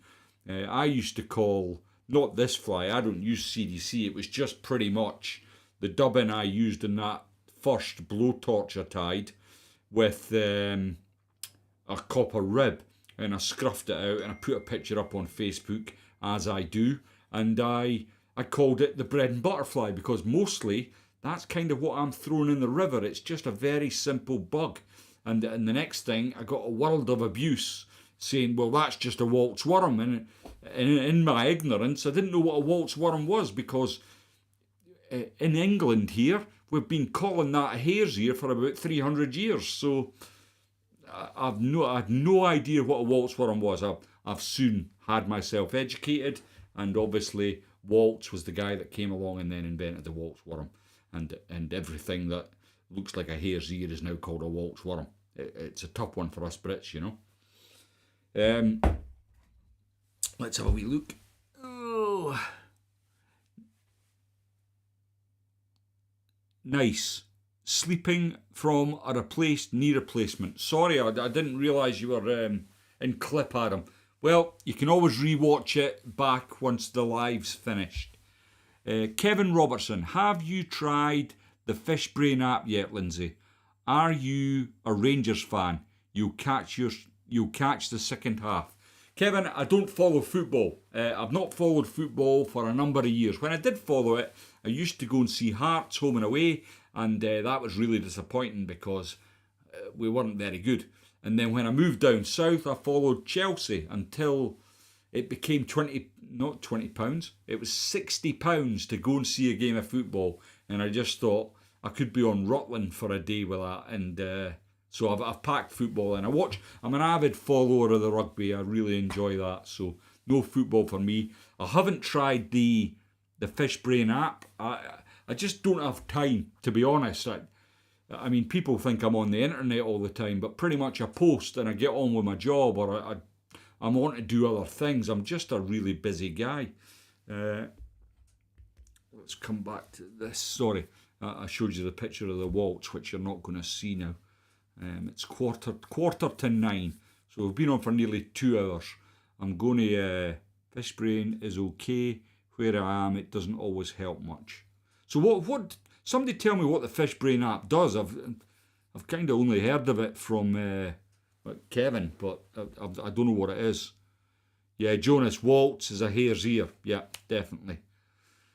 Sea Rangers and thought hockey. Laugh out loud. Oops. No. Football rubbish. RFU is where it's at. Yeah, football's lost its way. I mean, when you're starting to pay people 600 grand a week, it's just away you go and bow your head. That's mental. It's not for me anymore.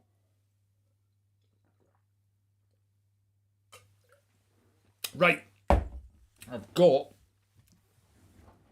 time for one more, I think. And it would be criminal of me not to. So I had 2 left. I had one. The very last fly I had planned. In fact, I could show you now, couldn't I? So that was what we were going to tie next, but there's no time. So the next thing is going to be the Frenchy. I'm going to do the Frenchy, and I think this is one of Tim's favourite patterns. So I thought I would do this.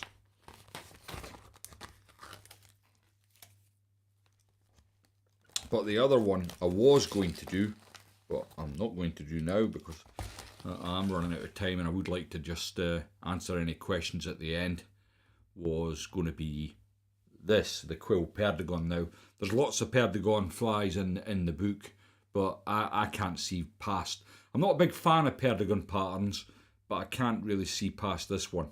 I was going to tie that, but we've run out of time. I'm going to tie the Frenchy once I can find the various bits and bobs for it.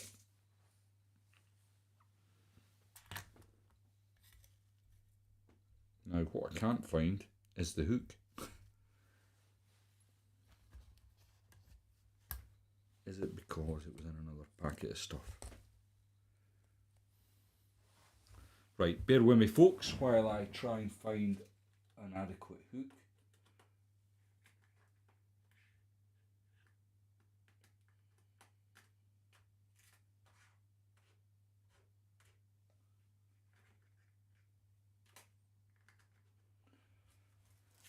Right, this is not ideal, as I seem to have misplaced a packet of hooks. I'm going to take a picture of my bench after this and let you all see the absolute carnage that is the space I'm working in at the minute. This kind of mess would give Steve Cullen a friggin' heart attack. So I've ended up grabbing a different hook to what I wanted to use for this, but it's going to do the job. This is a 230.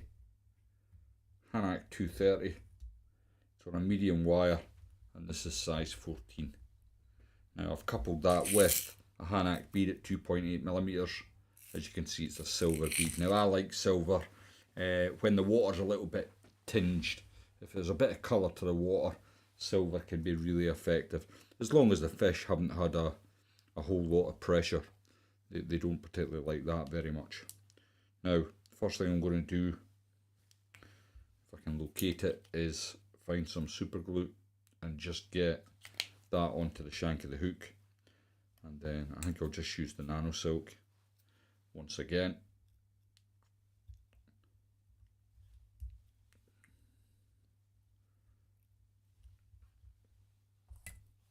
Now, pheasant tails in all their various guises, and there are many, just work. They're so effective. You would be foolhardy not to have a number of different pheasant tail flies in your box. Now, for the tail of this, I'm going to be using some of this Coq de Leon. It's a nice brown shade. I'm going to take about half a dozen fibres off the stalk, and I'm going to line that up. I'll try and get it just about to the measurement I want, but I'm only going to do a couple of loose wraps. I'll check again. If I've not got it right, I can adjust it while the wraps are nice and loose, and then I'll come down hard on the tail. Then I can remove the excess. Now, for the rib, I'm going to use some copper wire. You can use silver, gold. It's dealer's choice, whatever you prefer. I like copper. And then I'll catch that in. Okay, now I did take out, see, I even cut a nice wee bit of pheasant tail so that it would fit in the little bag I had it in. But as I said earlier, I've probably been over ambitious with the number of flies I wanted to tie, hence the bit of confusion over the blowtorch.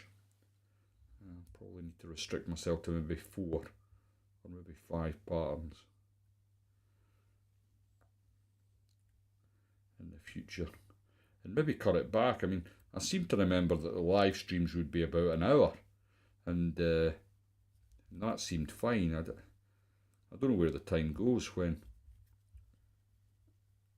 you know, we just seemed to start, and then I looked at the clock and it's 9:15. That's bizarre. So I've just got my hackle pliers. I'm going to grab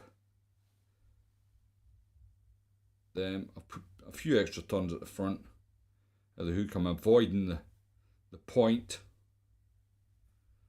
of the hook, and I'm just going to bring that all the way up to the bead, and then with the thread I can trap that in, and I've just managed to catch it before one of the fibres come undone from the hackle pliers. So I've caught that in. Next thing is to bring my copper rib up the fly itself, and then I'll grab that over the top. Once it's secure, keeping tension on the thread, helicopter the rib away. Now, hotspots you can use, I mean, I really like hens number 17. I haven't got any. I'm waiting on a delivery for hens. I've been promised some hens 17. It's not arrived as yet. So what I'm going to be using is hens number 94. This is the micro flash dub, and it makes an excellent hotspot on the fly. So I'll just get a little bit on initially. Got it dubbed quite hard onto the thread. I don't want this to be a straggly type hotspot. I think I'm going to need a bit more than that though.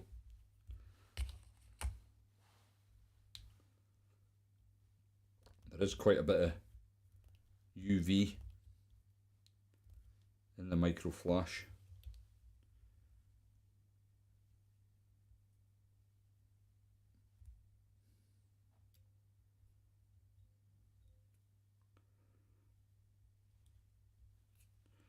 And then I'll get a little bit of super glue on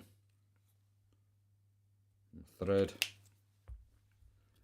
And if you've got any last minute afterburner questions, now's the time.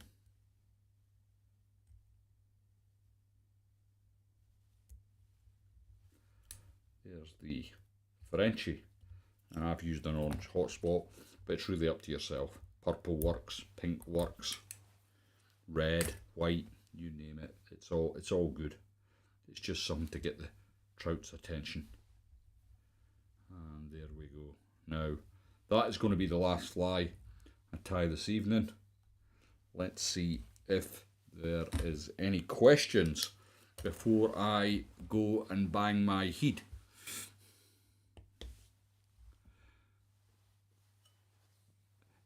Jonas the Nympher, waltz equals hare's ear. Absolutely. I mean, I don't know. Some people get really precious about it. I'm not one of those. Hare's ear waltz. Call it what you like. I'm not bothered really.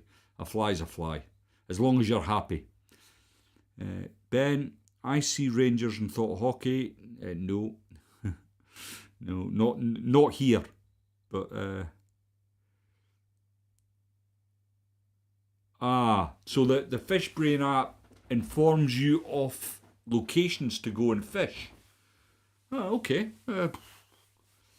Britain's quite a small country. I don't think you're too pushed to be struggling to find somewhere to fish. I think it's pretty well documented.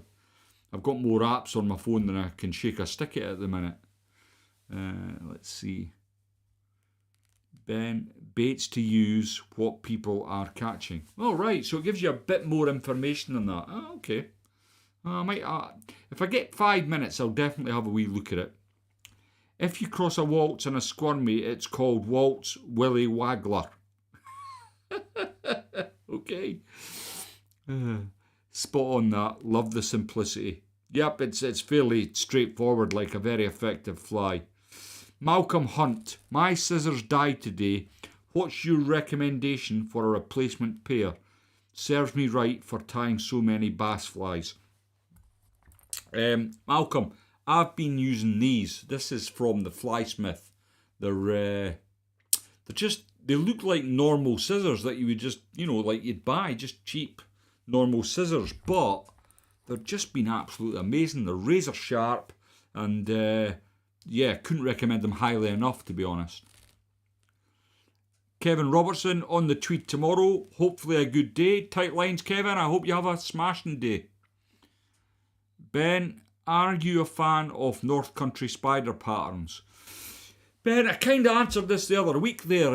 I like tying them. I really enjoy tying them because I think there's a delicacy to the North Country spiders that is really enjoyable to tie. But down here in the south, they're not really used because you're not allowed to fish spider patterns across and down like you would be in the North Country or Wales or any other normal part of the world. Here in the south, we fish dry flies up until the 1st of July and nothing else. So subsequently, I would like to be a fan. That's probably the best answer I can give you. I'd like to be a fan of North Country spiders, but I'm kind of just a fan of tying them. Ben, you're old enough, you shouldn't need it. It's mostly for newer people just getting into fishing. Yep, that's fair enough, Ben. Yeah, I can see that. If you're just starting out and you're looking for somewhere to go and the app can suggest a venue and how it's fishing and what flies to use, then it's probably a good thing. I take it it's one of these apps where you get different levels of subscription, and if you pay the higher subscription, you get more information. I expect that's how they make money out of the app. Adam, to resharpen your scissors, fold tinfoil over 4 times, then cut it 10 times. You'll be surprised. Adam, that's a top tip. There's another guy that I met at one of the BFFI. His name's Simon. I can't think what his second name is, but he does a sharpening service, and I think he charges £10 to have scissors sharpened. And when you get them back after Simon's had them, they're better than brand new. They're just superb, and I've sent him several pairs in the past, and they've come back in excellent nick. Worth looking for. Simon, I'm sure his link's somewhere on my Facebook. But Simon Sharpening Services, you might be able to find them.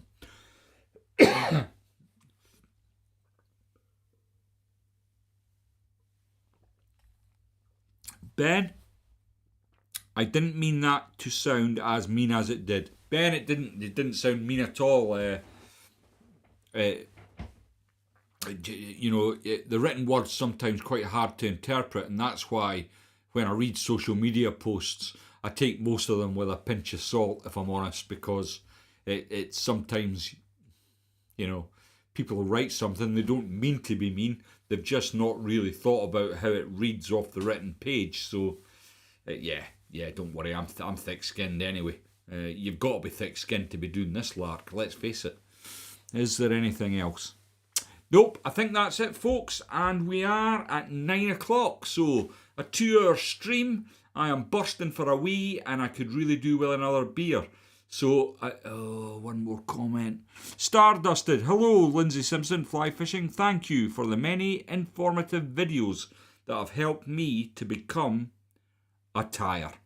That's great to hear, and you know what? It's things like that, comments like that, that make me want to do better.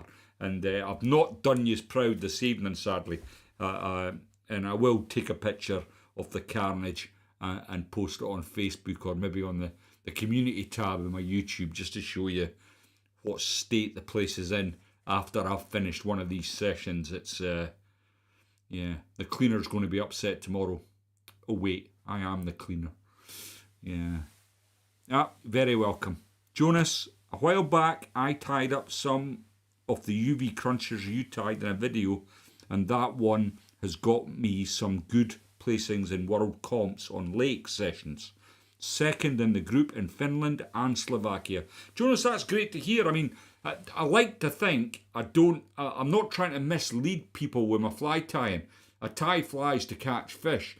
If they happen to look pretty, that's a bonus, but they're primarily for catching fish.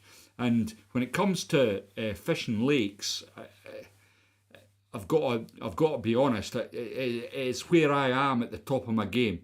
It's what I do, and my stillwater flies are excellent. Even if I do say so myself, I say it unashamedly. Star, we talked about you often on my friend's channel. Who's your friend, Stardusted?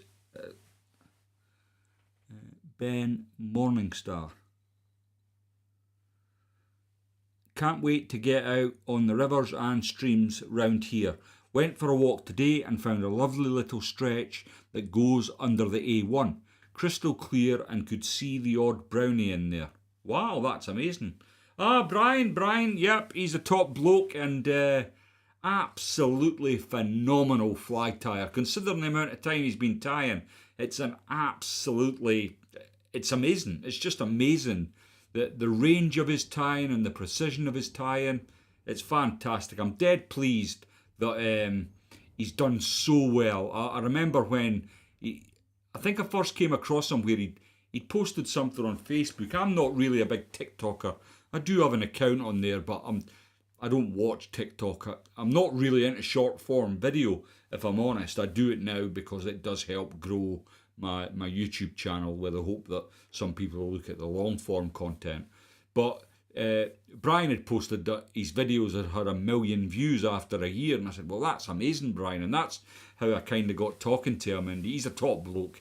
I'm really pleased. He deserves all the success he's had because he works, he grafts at it, and you know, he obviously spent hours and hours practicing to become the fly tyer he is today. And you know, he's only a young man. He's got years and years to go. So I can't imagine what he's going to be like in 10 years when he's got that time under his belt.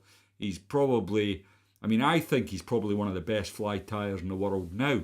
But, you know, there's a lot of good fly tyers out there. I cobble away best I can, but my game's fly fishing. I do fly tying as a sort of something to keep me occupied while I'm not fly fishing. But yeah, thanks for tuning in. Yeah, I know who you're on about. Right, guys, that's gone 9 o'clock. I'm going to call it a day. I'm going to get myself a dram. I'll clean this up in the morning. And thanks very much for tuning in. I really appreciate all the support. It makes it all worthwhile. Thanks again, and I'll see you all in the next one.